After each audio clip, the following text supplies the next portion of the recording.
Okay, so for this English project, we have to compare our creative writing process to something else.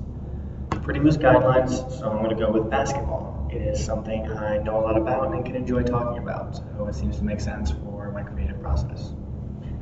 In the creative process, you can look at, say, a syllabus or whatever and know ahead of time what you want to do, what your opponent is going to be, whatever the assignment is. Same way a basketball team can look at their schedule. They can know who's coming up next, and they can plan accordingly. They can run specific drills and practices, try something new. We can, in the writing process, create an outline, brainstorm. If this outline goes well, you'll find the game or the assignment will be easier. You can follow the outline and everything will go smoothly. And this is what you're going to try and do in the beginning. In the beginning, you have your most thought out ideas.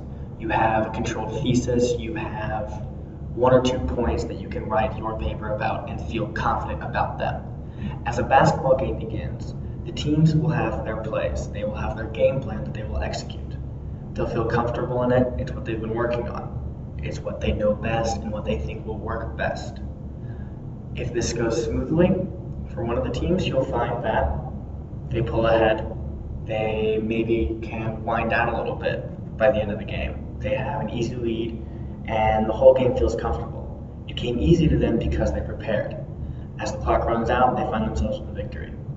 In the writing process, this is similar to a successful outline, in which the pre-work you have put in makes the writing itself easier, because what you have planned gets you all the way through it. You can feel good about it, and know that you have put forth your best, or at least good enough effort into the paper.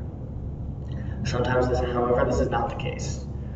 For length purposes, you may find out that the points you came up with in your outline aren't long enough, and you have to frantically try and think of something new to put in, or try and think of ways to elongate what you have already said without simply rambling on. In a basketball sense, what you're going to have to do if you find out your game plan isn't working is very similar. You're going to have to mix things up. You're going to have to change around what you're doing, work on the fly.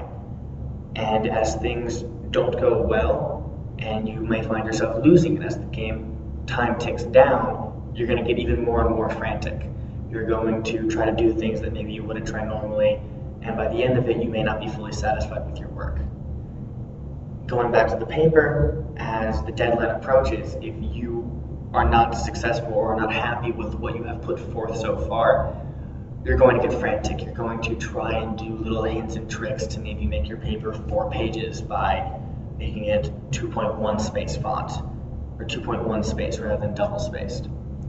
You're not going to be doing the best of your effort because you're going to be frantic. And yet when you finish the project, if you are happy with what you put forth, you feel a sense of relief. You feel that you have accomplished something. Same way a basketball team, when they win, they've accomplished something. They can relax a little bit, at least until the next assignment comes. And so that is how my creative process is similar to a basketball game.